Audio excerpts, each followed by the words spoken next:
Okay, now Good. we're recording. All right, sweet. Welcome everybody to Sustainable Design Masterclass. Today I'm sharing with you an amalgamation of a couple presentations that I've done. Some of this I did at Permaculture Voices 3 back in March, and then I did another section of it at Grant Schultz's Farm Scale Permaculture course. So I've redone the whole thing because there were a few dots that weren't connected all that well, and I really want to make sure that the relationships that I'm going to talk about here are very, very clear. This builds on the webinar I did previously on 10 keys to greening any desert, but we're going to get into a lot more depth on some of those keys, particularly with hydrology. All right, so these are the dots that I want to lay out. This stuff is it's complex in the sense that the relationships that I want to talk about are not very well known and they're not easily apparent. But this is what we're going to talk about. We're going to talk about desert hydrology, macro cycles that help determine what are the naturally occurring deserts on the planet. We're going to talk about desiccation theory and drylands management. We're going to go back into multiple stable state ecologies. I'm going to do a basic overview of the runoff-based silvopasture that I'm running here in Saudi Arabia. I think most of you attending live have already got a good idea of what that is, but we're still going to go into it as it relates to the rest of these things. We're going to go back into fractal geographies and then into how all of this stuff is related, how the silvopasture and the water cycles are related and how they affect each other. And then I'm going to introduce the concept of hydrological corridors and closed loop watersheds, and then in the end I'm going to connect all these dots so that you can see the picture that happens when you see how these things are all related to each other. I believe that this has a high amount of relevance to a lot of other places on the planet, but I'm not at a point where I'm really willing to go into detail on what those might be. But I do think there's a lot of dialogue to happen after this. Okay, so here's a very basic water cycle graph, but this is actually missing a couple key components that we're going to talk about today, particularly one that's in between evaporation and precipitation. But I'm going to split this into the upper half of a water cycle, where we're talking about evaporation, evapotranspiration, condensation, and precipitation. And then the second half, the lower half of the water cycle, which is subsurface flow, groundwater flow, overland flow, uptake, but also interception and infiltration, okay, which are not on that graphic. But the first thing I want to talk about is, and this is a bit of an oversimplification, but there are really three things that you need for rain to fall. You need moisture in your air. You need the right type of cloud condensation nuclei or ice nuclei in your atmosphere. And you need your temperatures to be below the dew point. For clouds to form and rain for fall, the water in the air has to condense on very small materials that are called cloud condensate nuclei, or CCN, for the rest of this presentation. And so when it's not raining in a desert, fundamentally it's because one of these things is not, the conditions are not there for these things to happen. And it could be that the air is just dry. It could be that it's too hot, and so temperatures aren't below the dew point. Or it could be that you've got the wrong type of CCN, or you don't have enough CCN for those clouds to form. Okay? Oftentimes it's a combination of these as well, but in an oversimplified view of precipitation, these are the three things that you really need. All right. So I want to talk a little bit about macrocycles and what are the big patterns on the planet that have helped to create naturally occurring deserts. Okay. And the first one of these is the rain shadow. So when you have mountains, most mountains will have a wet side and a dry side, because you get this thing called orographic lift, where wet air hits the wet side of the mountain, it gets pushed up into the atmosphere, it cools, the clouds and the rain fall on that side, but then the air going over that mountain to the other side has lost almost all of its moisture.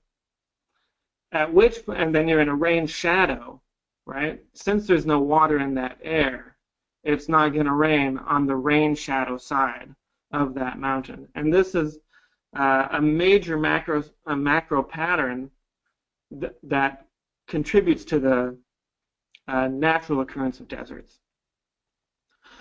Another one I want to talk about is Hadley cells. Now, because of the Earth's tilt, we have an equator that is the closest part of the planet to the sun.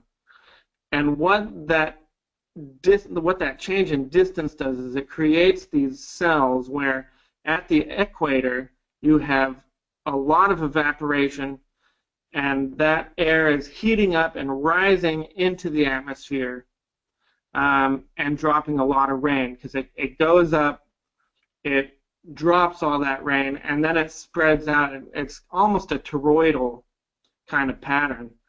But so at the equator, you tend to get a lot of rainfall, and then between 15 and 30 degrees on either side of the equator, you get this very dry belt where there's no water in the air, and so there's no rain that can happen. And this is visible from any kind of map. So I'm going to go through a couple of these. Here's you look at North Africa, and just around 15 degrees you get the Sahel region where the Sahara Desert starts to form. And between 15 and 30 you have this belt of desert caused by these Hadley cells.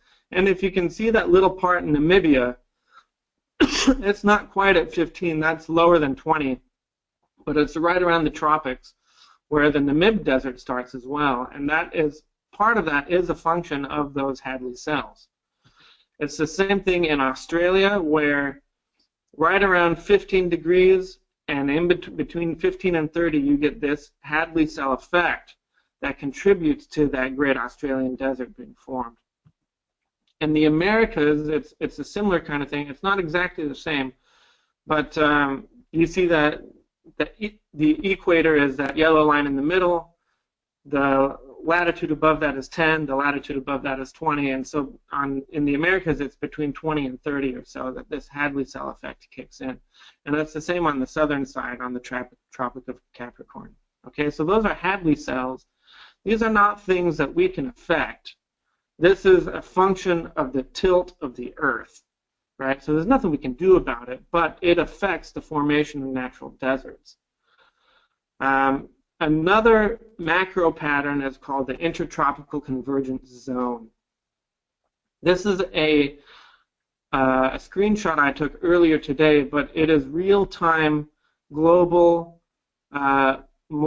atmospheric moisture. Okay, and you can see that running just a little bit north of the equator, there is almost a belt of white clouds, and these are called the intertropical convergence zone. And this belt will shift north and south over a period of decades. Since the 1970s, it has moved about half a degree north in latitude.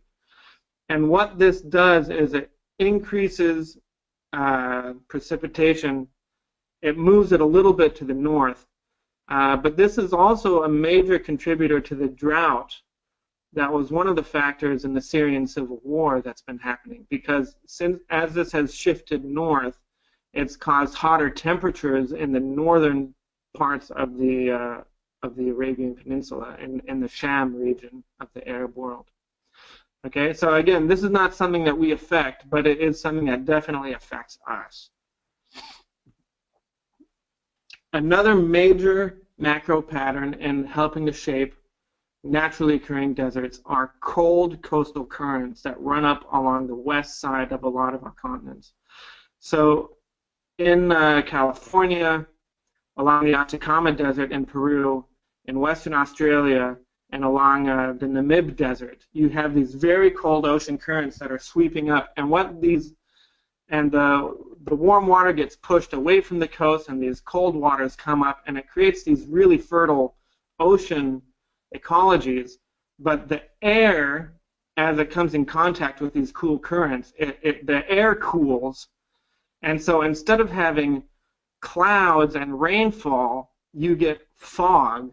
You get these real dense fogs that don't penetrate into the inland parts of these continents. You just get this fog that will make it, 5 to 10 kilometers in, and then it dissipates. And so these cold coastal ocean currents are also major contributors to naturally occurring deserts. And these are macro patterns that help shape our climates, okay? So when you put all of those together, you have your rain shadows, your cold ocean currents, your ITCZ, and your Hadley cells. You get this picture of these major deserts across the planet. All right?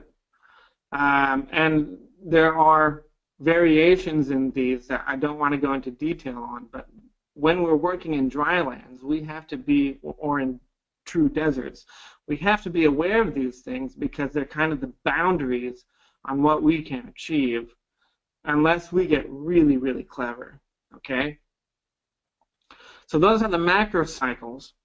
Next, I want to get into desiccation theory, and we're going to do this twice. I'm going to introduce the concept, but this is essentially the theory of how desertification happens, okay?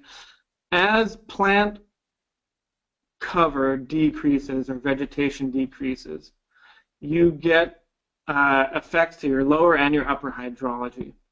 As plant cover decreases, rainfall causes more erosion, and less of that rain is effective. Now, when we talk about effective precipitation, that means precipitation that is making it into a living organism, okay, rather than sinking down and going through as subsurface flow or as overland flow and flooding into the sea. As you get less plant life, you get less precipitation, and you get less infiltration of water into the soil.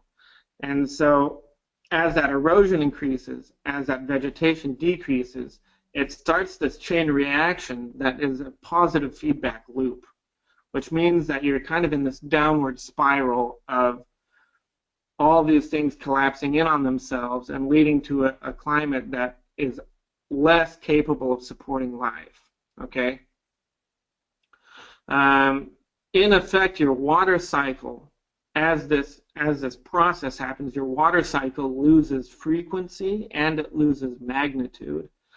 And a function of that is that your mineral cycle stops functioning. And this process is bounded by geological boundaries and these macro cycles. Okay, so there are geographical boundaries to where desiccation theory stops happening because there are bigger cycles happening that prevent it. But this can be catalyzed through natural or through human processes. All right, I'm going to take you to where I've been working for the last 6 years and walk you through some of the human stuff as well as through some of the macro cycle and climate stuff. But here is a way zoomed out view of our demonstration site. You can see a tiny little white blip over that place mark. We're 60 kilometers from the coast of the Red Sea. And on this map, the up is facing east, okay? So north is to your left. And so when you have a situation like this, we've got mountains, and we've got when it rains here, we get these big floods flowing out of the mountains, and it's very little of that rainfall is effective precipitation because there's no biology to absorb it. So we get a lot of erosion, we get these big floods. And to zoom in a bit, this is a picture of our demonstration site before we had done any work on it. Now, it used to be that in the Arab world, there was a tribal management system that lasted for over 2,000 years. This system was called the Himma, and it was a tribal land management system whereby they maintained the fertility and the productivity of their land through specific management structures. And the system was called the Himma. And in the 1940s, 1950s, and 1960s, across the entire Arabian Peninsula, these systems were abolished through policies of the governments that are here in the Middle East. So in Syria, in Palestine, in Egypt, in the Gulf countries, and in Saudi Arabia, the tribal boundaries were abolished, and along with that, the management system kind of collapsed. And people interpreted these policies to mean that anybody could graze anything at any time. And so the management system that's been in place since the 1950s, with some exceptions, there are exceptions to this rule, but the management has essentially been a tragedy of the commons. So there's been significant desertification and desiccation. This desiccation theory has played out over the last 70 years in the Middle East. Okay. Now, as a result of that, the closest analogy to our water and mineral cycles is diarrhea, okay, which is gross.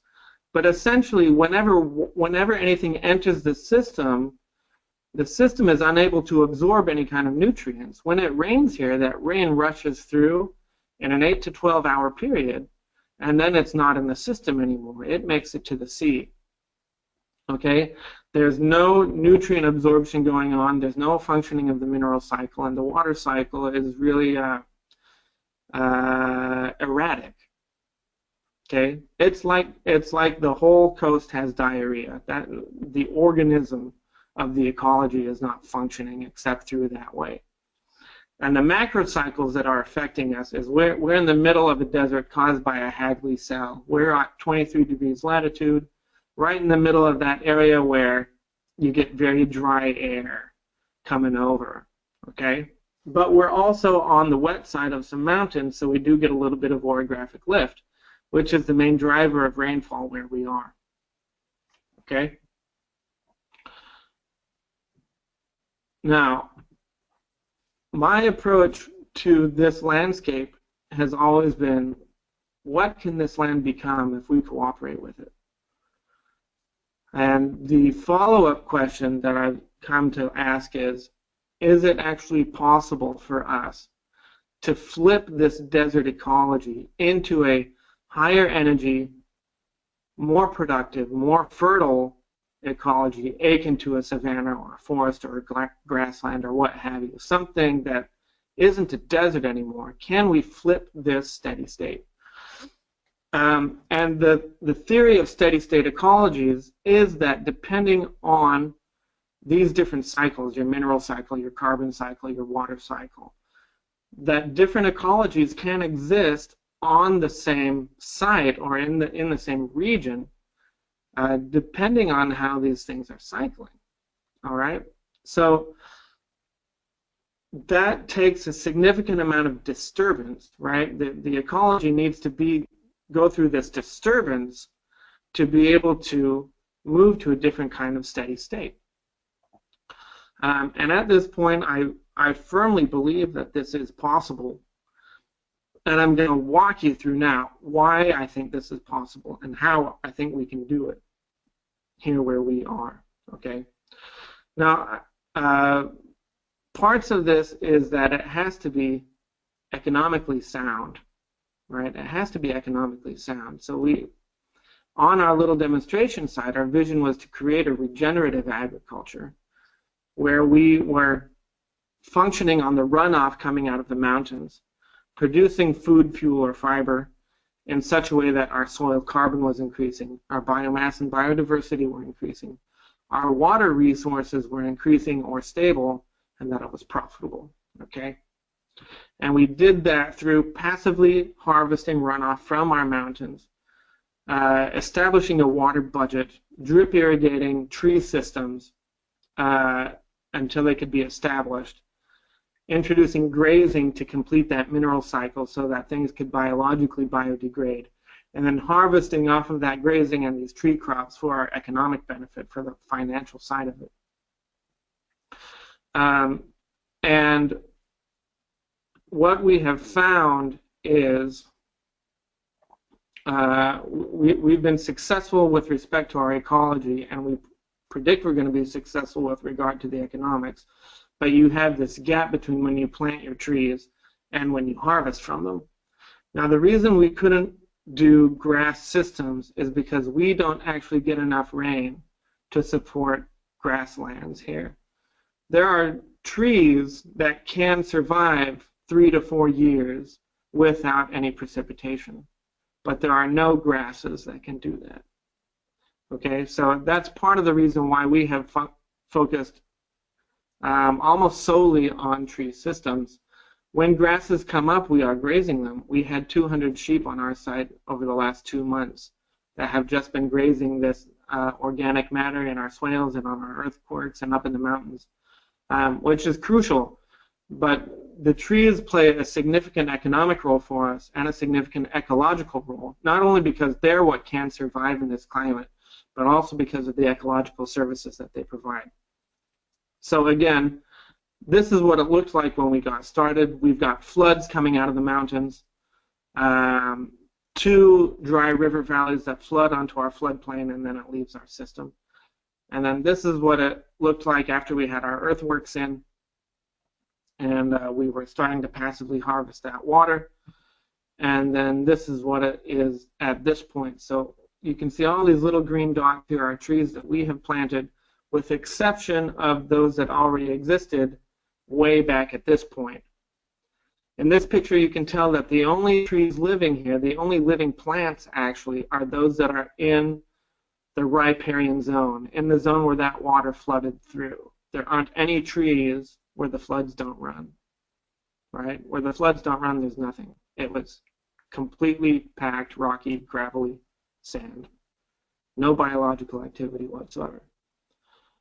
And now we've established nearly 4,000 trees. I'm going to go through some of these before and after shots. Most of you have seen these already, but this is, again, a perfect example of what the entire site looked like before we started. And so we put up some terraces here, we planted them, we drip irrigated them, and this is what it is in the winter time now. Now in the summertime, this will get a little brown. Those vines that are covering the ground dry up a bit. A lot of that vine dies off. It deposits this kind of biological material layer on there that serves as mulch, and then in the winter it greens back up again. Here's another one of those water harvesting structures where we're forcing water to go into the ground instead of letting it run off and eventually reach the sea. 4 years later, it looked like this, and this is where we grazed those sheep. They ate all this stuff off of the ground and then browsed a little bit on the trees. This is our final water harvesting structure on our site, and this is about 12,000 cubic meters of water here that we caught on that, and then it's starting to green up. We planted 4 species of tree here. So I do want to go into a little bit on the silvopasture side of this. Again, our foundation was tree crops. Our goal was to have multiple products per plant. We wanted to maximize the ecological services. We also wanted to maximize our crop per drop. Okay, so we're not going on production per acre. We're measuring our production based on how much water we're using, because water is our limiting resource. We also looked at comparative advantages in local and global markets. In this type of place where we are so disadvantaged with respect to our soil and our water, we're not going to play the commodities game here. That would be ludicrous to try to do. on this site. So we got to look at plants that are going to give us a comparative advantage over what other people can produce. And then we insist on making it silvopasture, which just means tree-based grazing or forest-based grazing, because grazing is one of the backbones, one of the foundations of the local culture. So we had to maintain a very significant grazing aspect to this.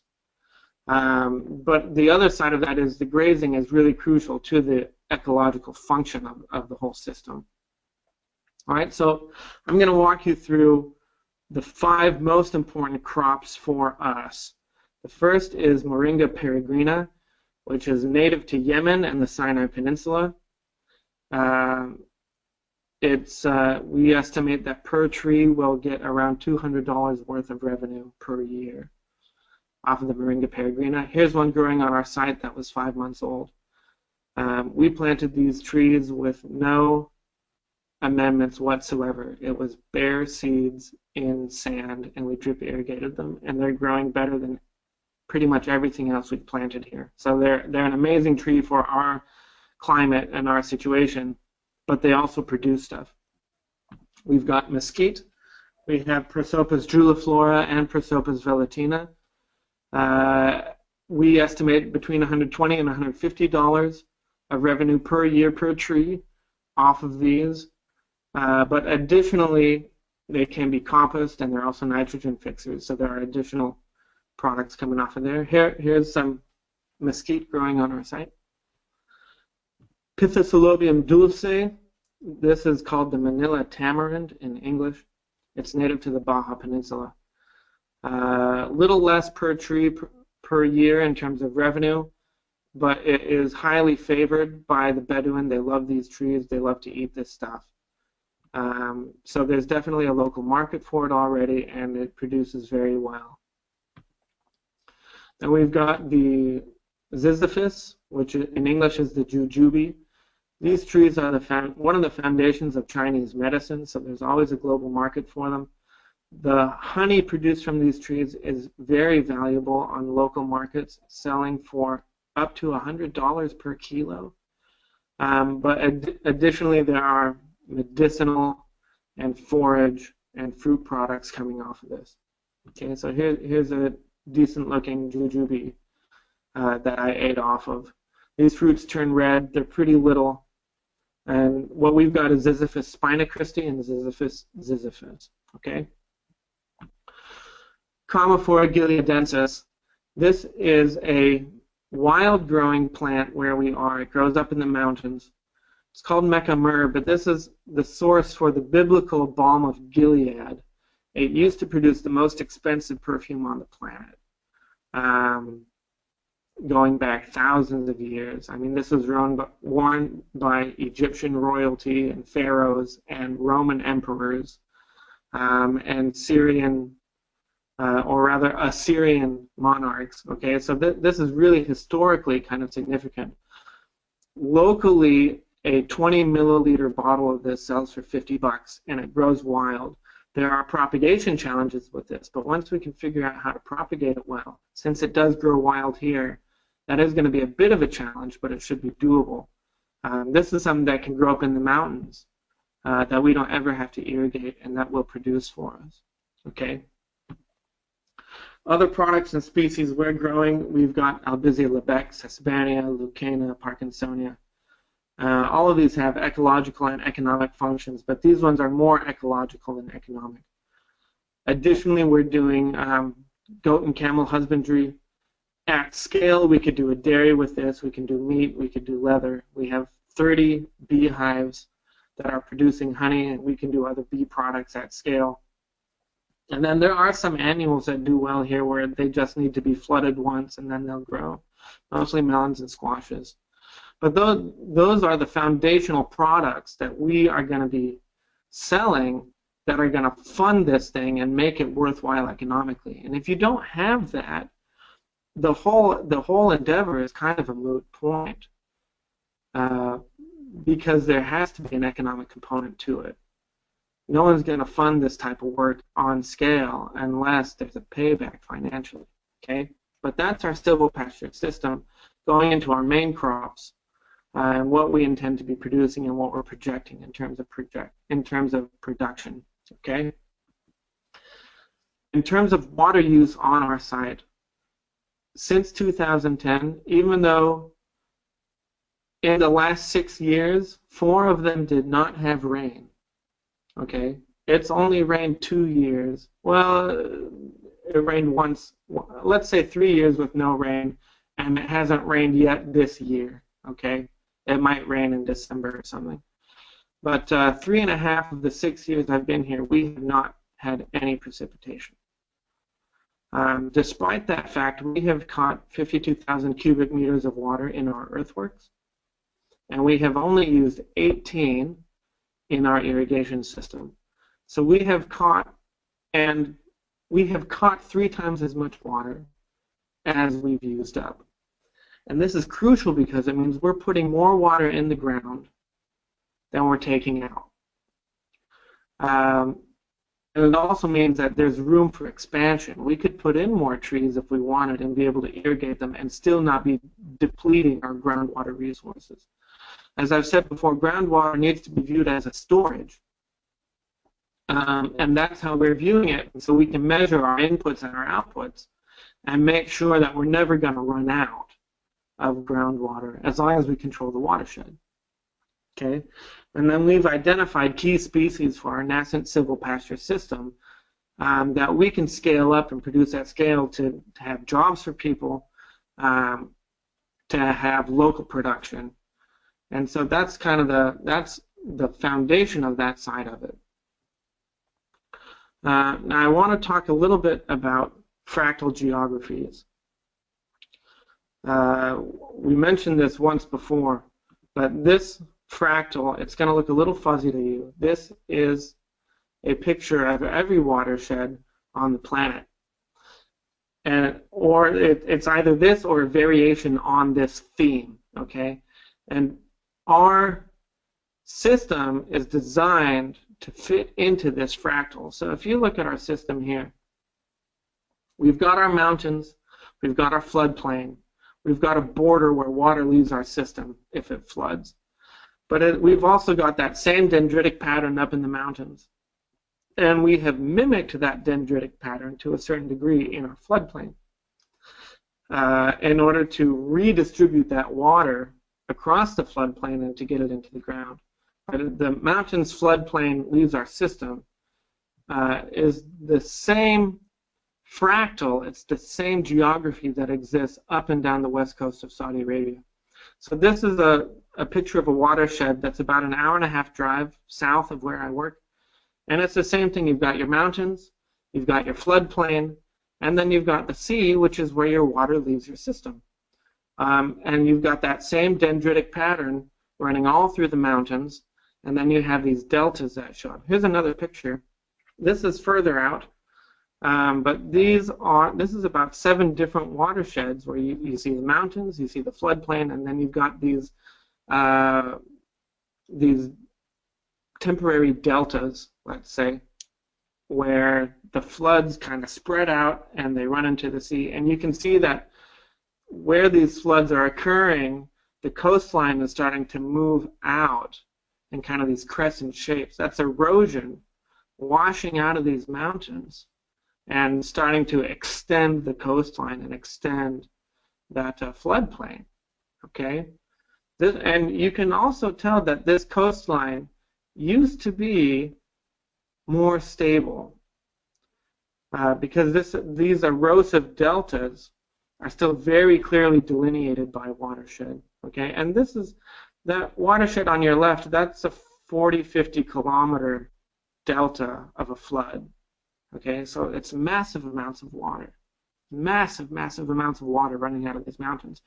But in terms of the geography, it is a fractal of our demonstration site. It is exactly the same pattern.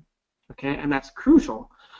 But the other side of it is this pattern runs all the way from the southwestern tip of Yemen all the way up to Jordan along the whole west coast of Saudi Arabia. Okay, and I recently drove from Jeddah up to Jordan along this coast, And driving along this coast, every few miles you go over these bridges and there's nothing running under the bridge. It's just a big expanse of sand. But when it floods in these mountains that kind of run alongside the coast, you get these big floods running under these bridges, and most of the time those bridges aren't going over anything. These floods are running all up and down this whole coast. All right? So let's take one example. This is the watershed I showed you first. It's called a Leith watershed. That's an hour and a half south of where I work. This watershed is about 4,000 square kilometers. And when you get a 30 millimeter rainfall in a period of 3 hours, so that's just over an inch of rain in a 3-hour period, 9.5 million liters of water runs into the sea every second. 9.5 million liters, okay? At the same time, about 1.2 million liters will go into the ground, will infiltrate, okay? So your rate of runoff into the sea to infiltration is about 8 to 1. Okay, so 1/9 of that water is making it into the ground. 8/9 is running out into the sea. Massive, massive floods. Massive sources of fresh water that aren't currently being used. Okay, and here's a screenshot of the math behind that. This is based on your runoff coefficients and the area and the intensity of your rainfall. Okay, so let's talk about the hydrological effects of our little system on our 90-acre demonstration site. We already talked about desiccation theory a little bit, but what we didn't talk about is that since the whole management system of this area has been essentially a tragedy of the commons, where people would graze anywhere they could, whenever there was grass. And what's happened as a result of the desertification from that management is that a lot of the Bedouin people, a lot of the people who used to be nomads and who have settled down, the fertility of the land did not persevere. The productivity of the land did not continue. So they ended up having these long periods of time where there wasn't anything for them to feed their animals with. So they had to have cash so that they could buy feed for their animals, which didn't used to be the case. So in order to get that cash, they would chop down trees and sell them as firewood in the cities. And so as you get this decrease in vegetative cover, you know, there's no grass anymore and the trees are being cut down, you're reducing your wind block, you're increasing atmospheric dust because there's no biology holding the dust into the ground anymore. You're decreasing your infiltration, so when it rains, water isn't going into the ground, it's running off. And you're decreasing your evapotranspiration, which is what happens when trees breathe. Okay? Now when that happens,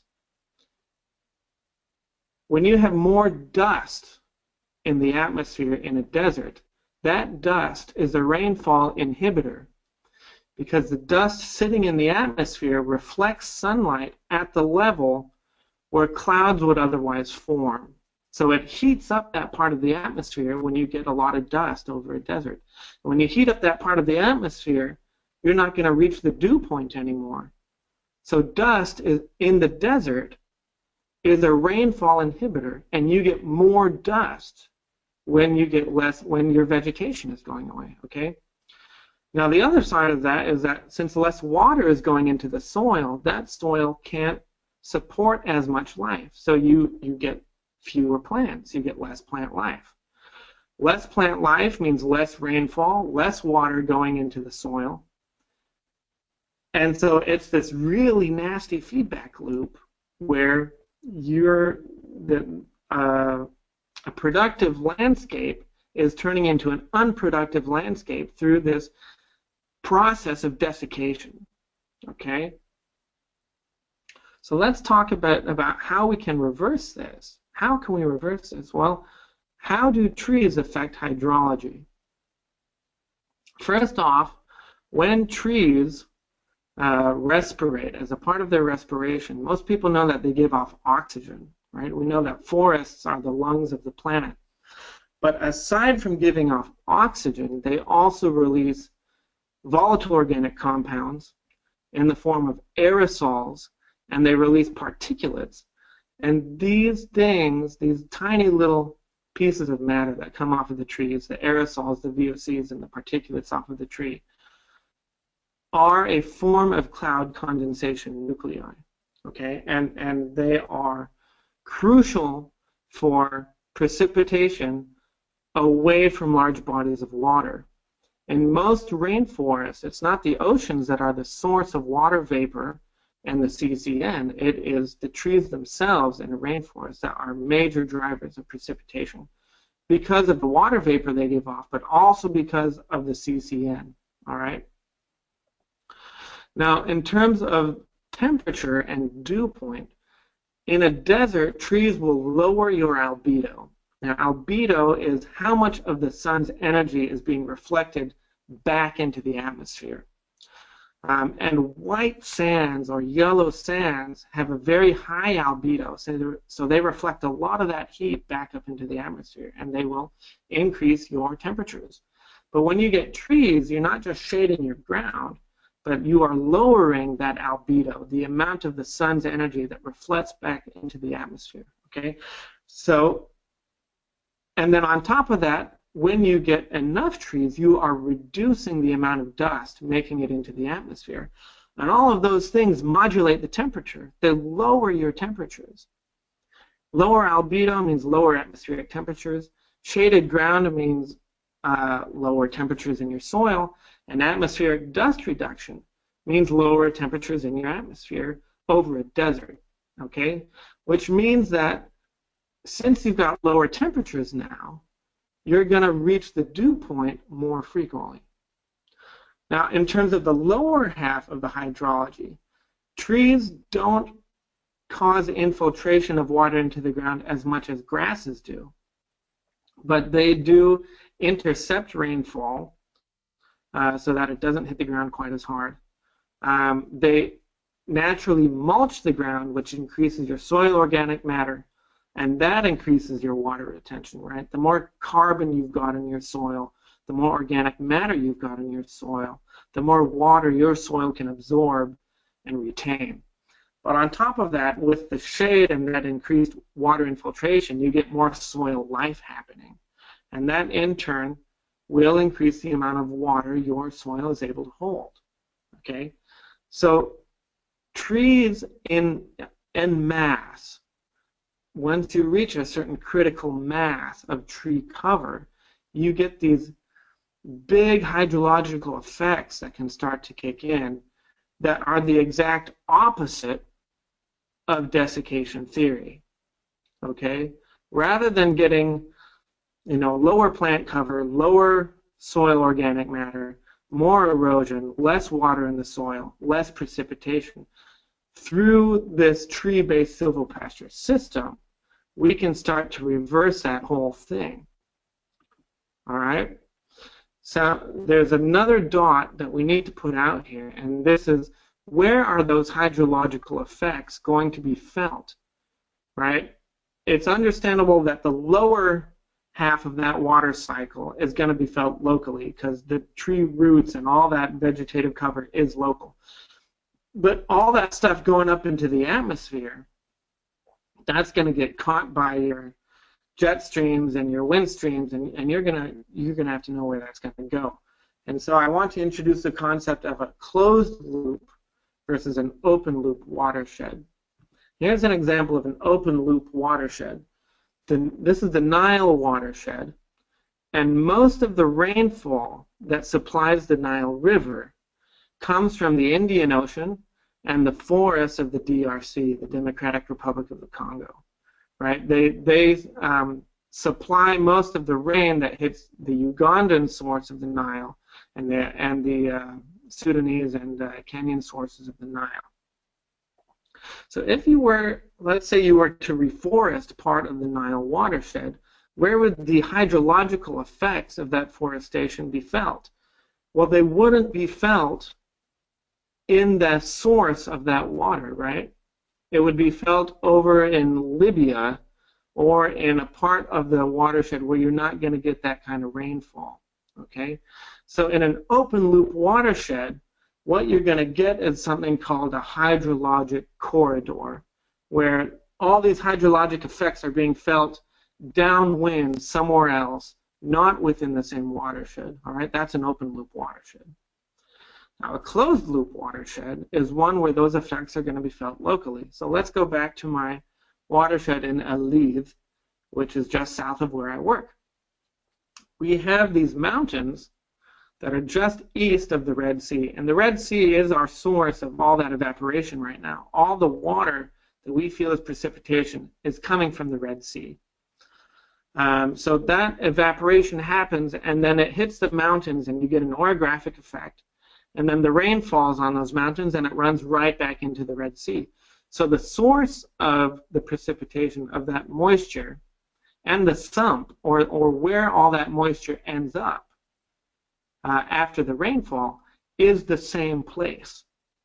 So it's a closed loop watershed. And here's a graphic that is going to demonstrate this to you. This is from the website at the top of the page. But this is when you go to this website, you can get real-time trade winds, jet streams, and dominant winds at different pressures relative to sea level. So here's, in this graphic, you've got the Red Sea kind of moving up the middle there, and you can, those green stripes are the way that the wind was flowing when I took this picture, when I took this screenshot. So you can see that off of the Red Sea, there's winds blowing off of the Red Sea, and you've got that blue stripe running right off the coast. That's our mountains. Okay, so those mountains are catching wind coming from the east and from the west. But the stuff from the west is going to have moisture coming off of the Red Sea. So it runs into those mountains and then doesn't go anywhere. Okay, so this is one of the tools that I use to look at those macro cycles and figure out, okay, where's our precipitation coming from? Well, where we are, it's coming from the Red Sea. And that Red Sea is also where all that water ends up flowing to, so it's a closed loop watershed. Because it's a closed loop watershed, all the hydrological effects from our afforestation are going to be felt locally, okay? We're not in a hydrological corridor where that stuff is running somewhere else. No, it's going to be felt locally, okay? And that's crucial. It's absolutely crucial. So here's what that looks like. This is what all these things mean when you put all these dots together. The macro cycles, the economic viability of the silvopasture system, the fact that it's a tree-based system and that we've got all the ecological effects of that, the fact that it's a fractal geography where it's the same pattern on our tiny little 90-acre site and across the whole coast. Well, this is the same Aliv watershed. There's enough water running off of these floods that we can afforest the whole thing. All the wadis where the floods run and the whole floodplain. We can afforest that whole thing. That 30-millimeter rainfall in 3 hours gives you enough water that you could plant 1,500 trees per hectare, which you could never fit that many in. That's too dense. You can't fit that many trees into a hectare. Okay? But what happens if we do that? What happens if we implement this system? We still have the same amount of evaporation coming off of the Red Sea, but now we also have all the evapotranspiration coming off of this forested system, which means that we have increased the water vapor density within the atmosphere. There's more water vapor now. Now, on top of that, we've got all the CCN coming off of the trees. And CCN from trees will allow for condensation at warmer temperatures than dust, which means that we've actually raised the temperature of the dew point. And at the same time, we've lowered the temperature through the ecological effects of this forestation. So the dew point is higher now. The temperatures are actually a little colder. We have more cloud condensation nuclei, and we have a denser water vapor in the same area, plus that same orographic effect of the mountains. You put all this stuff together, what it means is we're going to make it rain. We're going to make it rain. The water cycle will increase in frequency and in magnitude. And the mineral cycle will start functioning because we're going to have so much more life in this area. Our biomass, our biodiversity, it's all going to go up. And at the same time, we can be harvesting the system. We can be grazing it. We can be producing fruit and oils and meats and dairy and all this stuff. So what that means is, within this big, big area of land, and here are the floods. You can see the floods. We can afforest the whole west coast of Saudi Arabia, which is about 30 million acres, in such a way that we're going to make it rain more frequently. And at the same time create entirely new economies that don't exist now, agricultural economies that are actually going to increase water resources and sequester carbon and increase biodiversity and biomass. And that's what terraforming is. It's taking this desert or any other type of desert and looking at these cycles, looking at these patterns and saying, okay, how can we help this evolve into a higher energy state of ecology, into a different stable state of ecology? Okay? Now we've got, this is what that can look like. That's 30 million acres along that coastal desert that we could convert into a different type of ecology in an economically profitable way. All right? And that's the work that we're trying to do here in Saudi Arabia. This is what we're trying to do. We've started on our tiny little 90-acre site. We've built the prototype. We've proven the ecological feasibility. And then now, knowing all these relationships between these different functions and these different factors in nature, we can see how this is doable. This is highly relevant to a lot of other places. And I think it's also relevant to how we use our fossil water. I think fossil water needs to be invested such that it pays off hydrological dividends. But that's terraforming. That's the work I'm trying to do here. And that's my presentation. So thank you very much. Let's take some questions.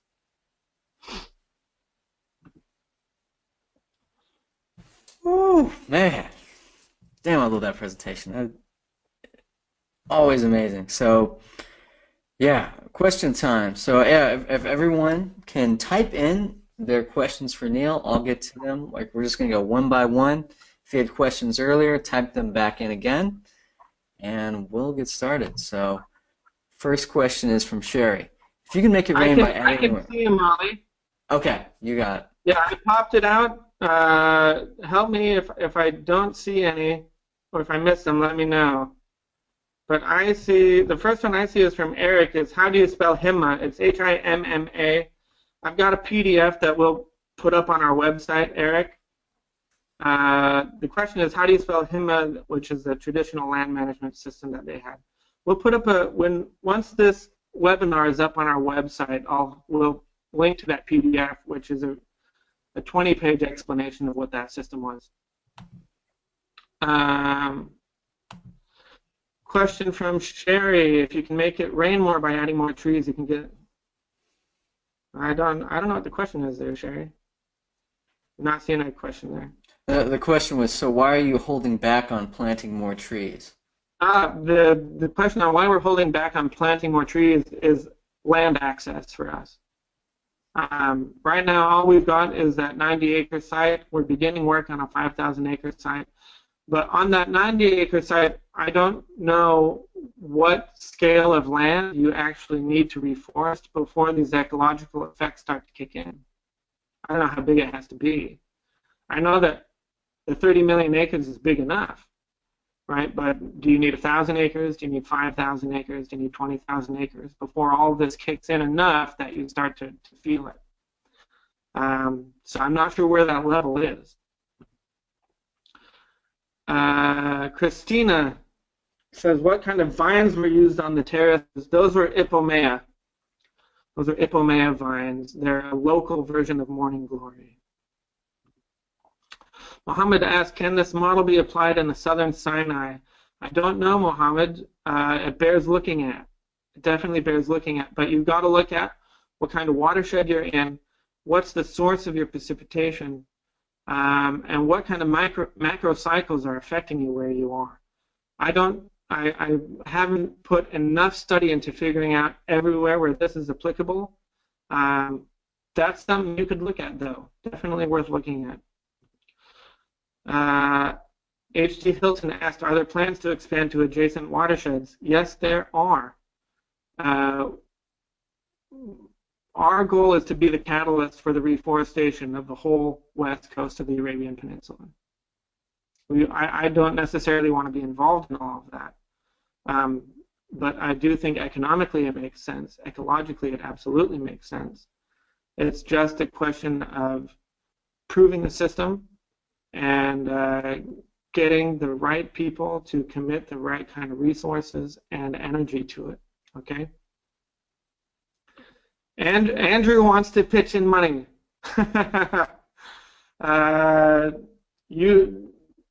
I'm not sure how you can invest in this right now, Andrew. You certainly can't invest in it in Saudi Arabia. We're not taking investors, and that's not my job, by the way. That's not something that I'm involved in.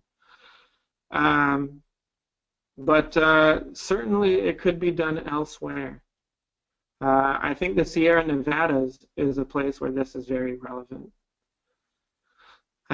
So if anyone here is from California, I think it's highly relevant there. It's a very similar kind of pattern. Yvette asked, how do you prevent damage by goats to our trees?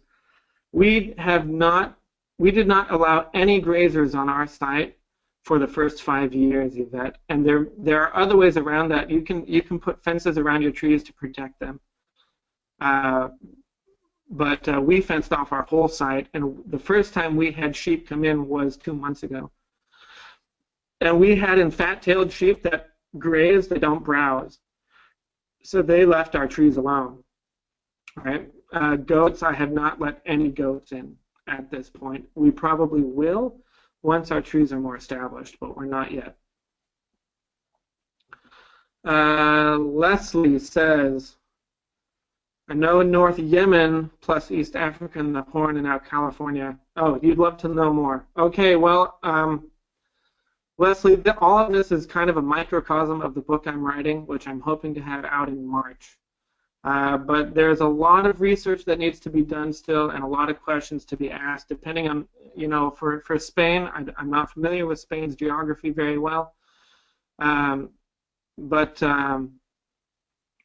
Yeah, I'd love to know more as well. Jay Snow asked about our drip system degrading. It hasn't degraded yet, and it's been 5 years. It would have been better for us to bury our drip system, but we're just doing cheap poly pipe, so it needs a bit of maintenance, so we didn't want to bury it and then uncover it. A better drip system would have been better for us. But due to resource and time constraints, we did it the way we did it. So yeah, we definitely could have done it better, but it was good enough to get things going. Whether it hurts the roots of the tree, there may have been some of our trees that were affected by that, but the trees we've got are doing great. The trees we've got are doing great. Mahdi asked about how do we calculate water consumption on our site. The consumption's easy. We have water tanks that we fill up to a certain level, and then we know how many tanks we fill up per month in our drip irrigation system. So we're just measuring how many tanks of water we're going through in a month, and that lets us know how much we're consuming. Hugo is in Egypt on a biodynamic farm. The owner reclaimed land sustainably using water from the Nile. There are no mountains. Would it be possible to regreen such a natural desert using our principles? Hugo, I think it's gonna take a better look than what I've given Egypt right now. Egypt is its own place. You know, after they built the High Aswan Dam, all of the land in Egypt started to increase in salinization. The pH started to go saline.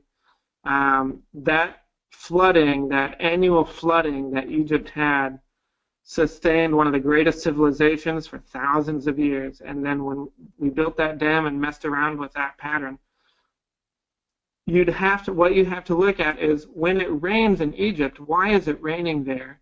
And can you actually affect that precipitation? My understanding of at least mainland Egypt and not the Sinai is that it's in a hydrological corridor rather than a closed-loop watershed. So you'd have to be working with other countries, other places, to get that hydrological corridor functioning. All right. Sherry asked, why not plant more densely the area we currently have? We may do that this winter, Sherry. Part of it is because we prefer to focus the energy and the funds and the labor on this bigger site we're getting, because it's better ROI on the bigger site. We might do it. I'm indecisive on that right now.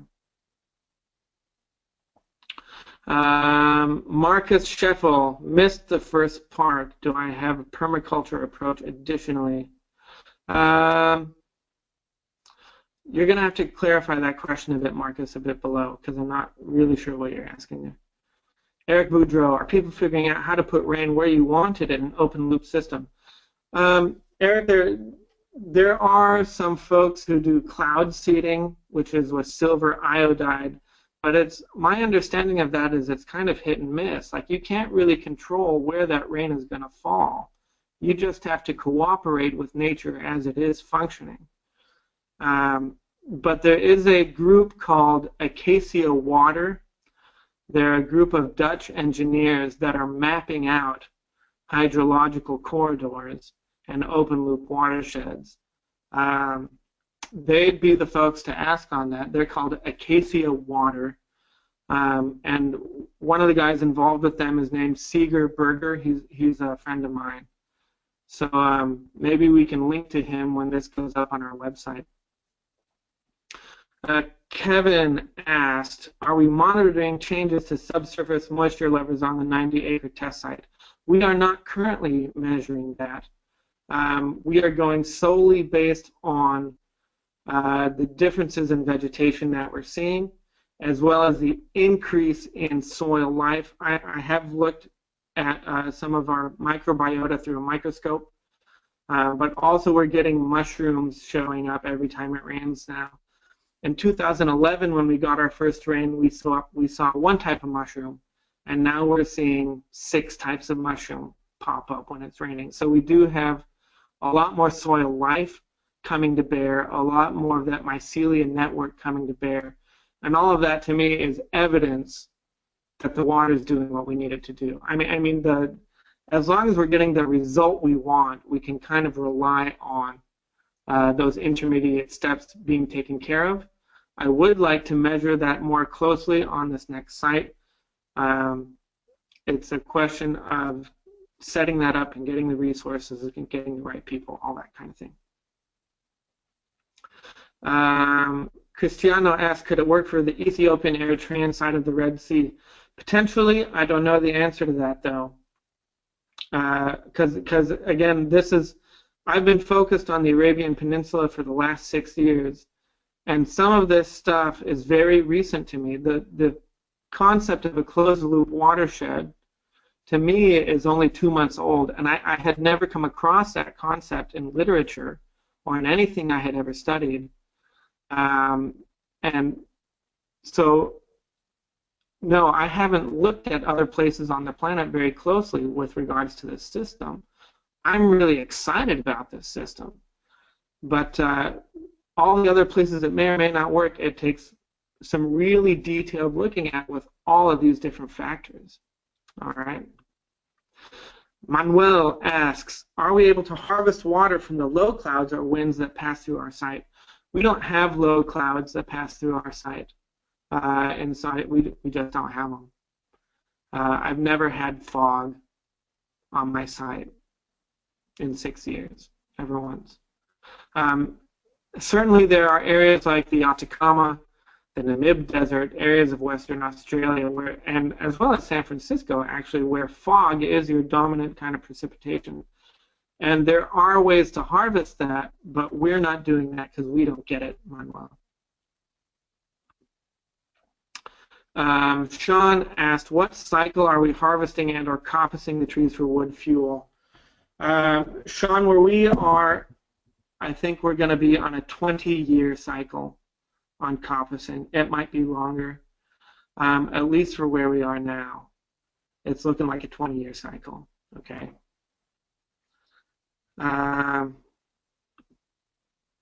Marcus asked what the estimated financial budget for the project is.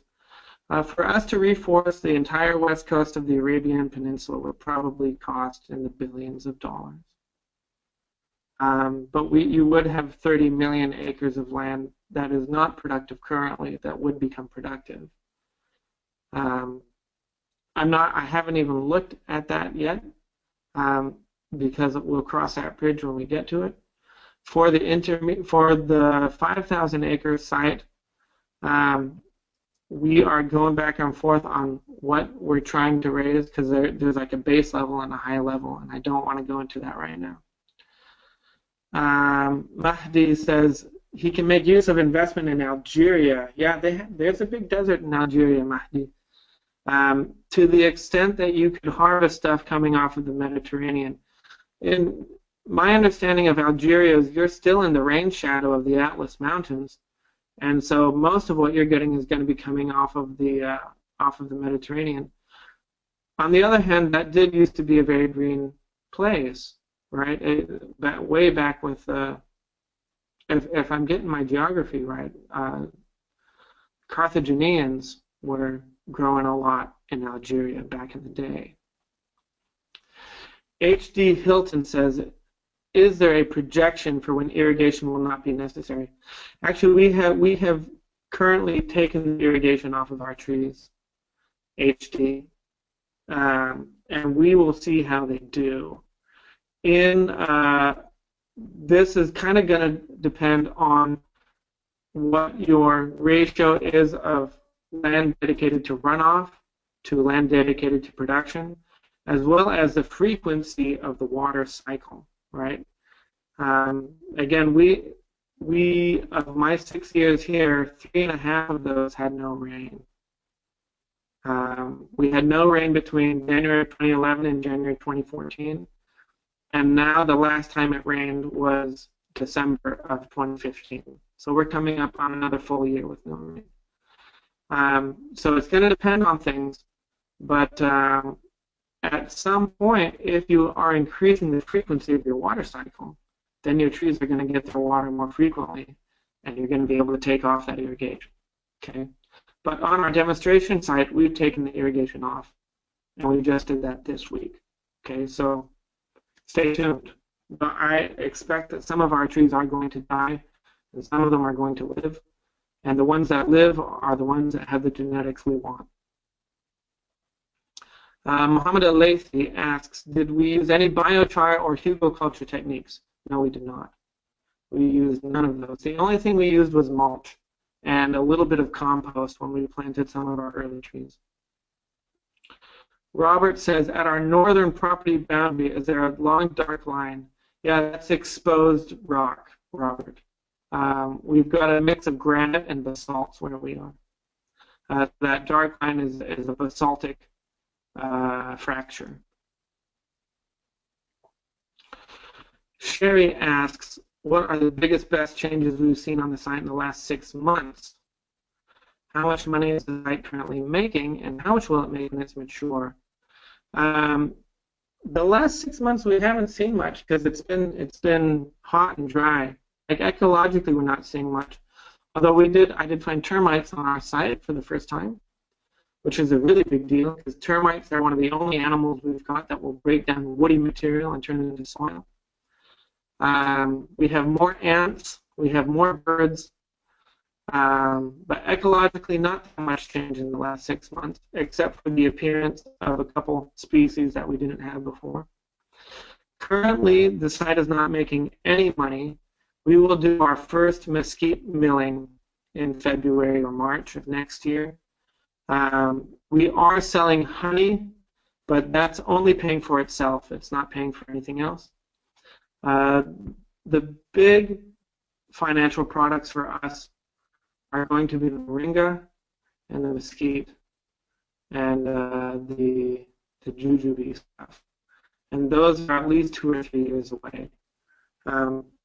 Our expected ROI, so the money that we spent on this site, we should make back in year 12 to 15, somewhere in there. So it's a 15-year return on investment. Mohammed asked, are we looking for volunteers or interns? Mohammed, I'm sorry to say that we are not currently looking for volunteers or interns, and I'm not sure that we ever will, except for Saudi folks, and especially local folks, because there's a lot of local folks that are looking for jobs. And so to the extent that we can, we are training them, interning them, and then giving them jobs.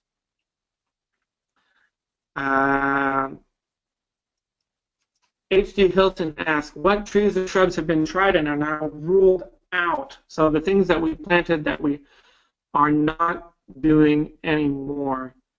Off the top of my head, we had a couple nitrogen fixers that did not do very well.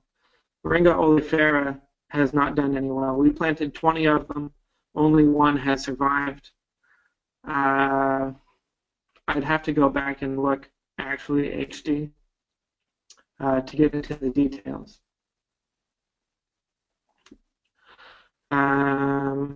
Jay Snow asked about a website address. I'm not sure which website you mean. Andrew said he linked to a CNN article.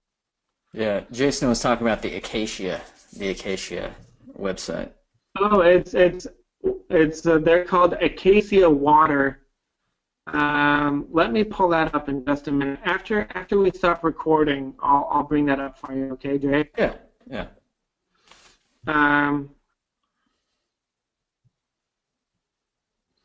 Eric says, are people figuring out where to plant trees to make it rain in a desired location in an open loop system? That's what the Acacia Water folks are doing. But essentially what you end up is a corridor where it's kind of like a watershed where trees in one place are going to affect your water flow further down that corridor. And then that corridor will move water until it reaches an end point where it's feeding water into the ocean eventually. Lucia asks, isn't the difference between a closed loop system and an open loop system only a matter of scale? I suppose, the whole planet is a closed loop system, but it kind of eliminates the pragmatism of being able to look at it through these different ways, right? Because there are open loop systems where if you're going to try to affect the hydrology, you're not going to really be able to predict where that effect will take place. And so to that extent, you couldn't use that. You couldn't really use those ecological services with respect to the upper half of the hydrology as a way to get your project done or as a way to show benefit, right? Jose asked, do I know if there are more projects like open to new dryland terraforming stewards along the coast in Arabia? No, we are the first ones doing this, Jose, and we are pretty well connected to some people that can help us get this into the public dialogue and into the minds of folks who are decision makers. But we are the first project. We're 6 years into it. Again, we're still proving the economic side of it. The ecological side of it, I think, is pretty well proven, and the all these hydrological effects and soil effects that I'm telling you about now are just taking very established science and connecting the dots between these and saying, hey, this is what will happen. Okay. Emil says, how would I address high salinity in the soil? Depending on your soil type, most deserts are high saline soil, except for where you have big manure deposits from grazing animals.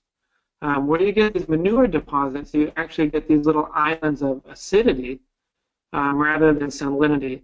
So manure, on a small scale, manuring is a good way to do it if you can get it to stay put. Biologically, my best understanding, but don't quote me on this, is that mycelia has the ability to take the saline soils and make that salinity inert. I'm not an expert on soils, though, but I know that manure will increase the acidity, and I believe that it's been shown that mycelia can deal with that stuff very well if you can get it established. All right, Emil? Eric says, are xy holes appropriate in any way for where we are? No, we spent a month digging xy holes, Eric, and it's way too, I mean, we were using pickaxes to do it because our soil is so hard and gravelly and compact and rocky. So for me, I just don't see that the cost is worth the benefit. We have experimented with them. They did get some grasses growing in them after they flooded, but they also filled in with dust immediately, and then you don't have your xy holes anymore. So in my experience, given our context, I don't think they're worth it. They might be worth it somewhere else, but I don't think they are where I am. Okay, Adrian says, I said composting was not culturally acceptable to locals. Does this mean that using dung, etc., would be considered dirty? No, using dung is fine. People just don't want to flip it around and like layer it. And composting, I think people will come around to it when they see the benefits, but it's not something I'm pushing right now. In part because I did get some pushback on it, and in part because I wanted to see how our trees would do without it. Okay, so no, it's not that it's not culturally acceptable. I mean, no one wants to really play with manure, but it's I think they would eventually if I were to push it. I just don't see a reason to do that yet. Sherry asked, have I started my own nursery yet? And will we, since we have that new large project to plant? We may start our own nursery, Sherry, but it'll probably be for research purposes and breeding rather than for supplying those newer projects. There are plenty of nurseries that can supply good stuff for us. I don't have the we don't have the expertise, we don't have the people right now to do it. We hope to be doing it in the future. We're not doing it yet. Cristiano asked, who is the investor/donor of the project? Our project up to this point has been completely privately funded by the King Faisal Charities Foundation. Okay? And they have funded everything up to this point. The folks from the King Faisal Foundation, most of this was their idea. They're the ones funding it, but they're the ones who also said, hey, we want to see if there's something we can do with rural development in these areas. Okay. Robert asks, have we seen any dung beetles? Yes, we've got lots of dung beetles. Yep, they're around. Nice scarabs. Hugo says, how do I plan to keep sharing this info in the future? Well, this webinar is going to be available for sale once it goes up on our website. And so please forward it to as many people as you can. But I'm also writing a book that is titled Terraform. I'm hoping to have that out in March. And it's going to be an amalgamation of this webinar, my previous webinar, the next webinar I'm doing, and a bunch of other stuff that I'm throwing in there. Okay, so I do think this is valuable stuff, and I do think it needs to be more available, more widely available. Am I familiar with the method of Peter Westerveld making trenches and planting trees in a certain pattern used in Africa? I'm not familiar with Peter Westerveld by name, but making trenches and planting trees in a certain pattern sounds a lot like what we're doing. Because we're making trenches and planting trees on them in a certain pattern. I don't know if his pattern differs from mine that much, but so no, I'm not familiar with him. Sounds similar though. Sounds like a good idea. All right, everybody still there? Are we still going? Yep, looks good. I mean, one more. We got a few more questions trickling in. Another one from HD, and then Emil. HD asks, am I seeing any evidence of near-surface mineral deposits? In other places, yes. We have, if you look at the graphic of our site, you'll notice that we have some of our swales, some of those ditches we dug. We have not planted them. So we've left that as a bit of a control. But in other areas where there's standing water, we do see salt deposits showing up. On our site, we're not seeing that. In fact, we're seeing soil carbon start to show up and soil life start to show up. All right. Emil asked, do I know what prompted the government of KSA to initiate a project? Any specific event apart from drop in oil price?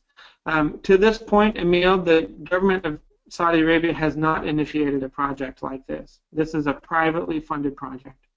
Okay. We are starting to work with a variety of ministries and public-private partnerships. But I believe that that is a result of the results from this project that was privately sponsored and privately funded. Okay?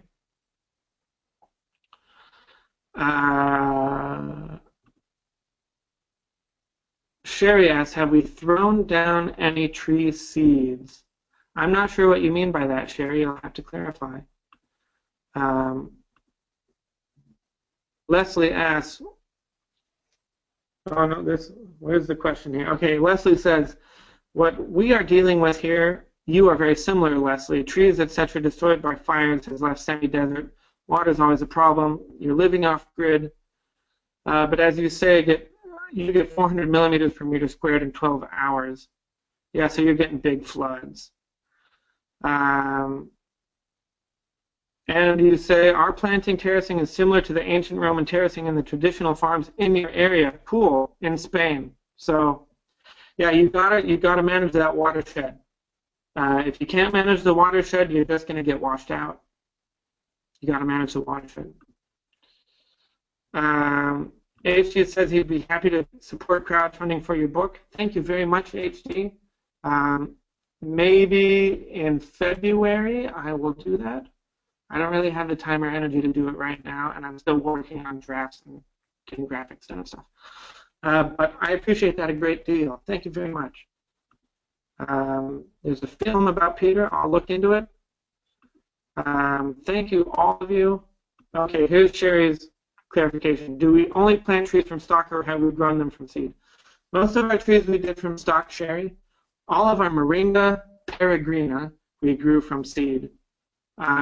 We dug the holes, we covered the seed, no mulch, no compost, no amendments, no inoculation, sand, seed, drip irrigation, and they're doing fantastic. I am really, really impressed with our Moringa peregrina.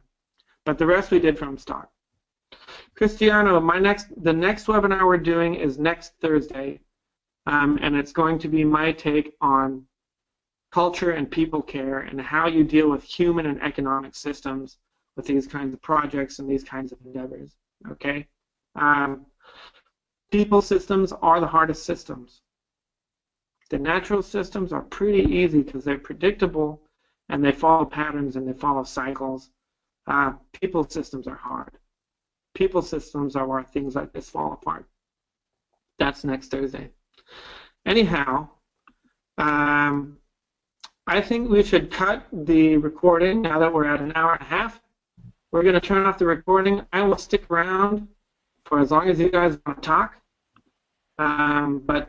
Let's thank you very much for coming. Thank you much for your time and for your dedication to these kinds of issues. I think these issues are crucial. I think it's really important to understand that we can move these ecologies into a more productive, more fertile, steady state. And this is how I think we can do it. So thank you very much for your time, and we'll get you next time on Sustainable Design Masterclass. Yep, and just to plug for the website, it's down right now, but you can sign up for more webinars like this at sustainabledesignmasterclass.com. And all of November, we're just focusing on the drylands. So we're bringing in the best olive oil farmer in all of the Mediterranean. It's going to be awesome. And who's the other guy? Nicholas Nitien. Who's the other guy we're bringing on? We've got Nick Nitien coming, and we have a guy who is a moringa farmer in Uganda. Nice. His name That's is awesome. Aaron Elton. Yeah, he's doing really cool stuff in Uganda. All right. So Sweet. thank you very much, everybody. We're going to turn off the recording. Yep.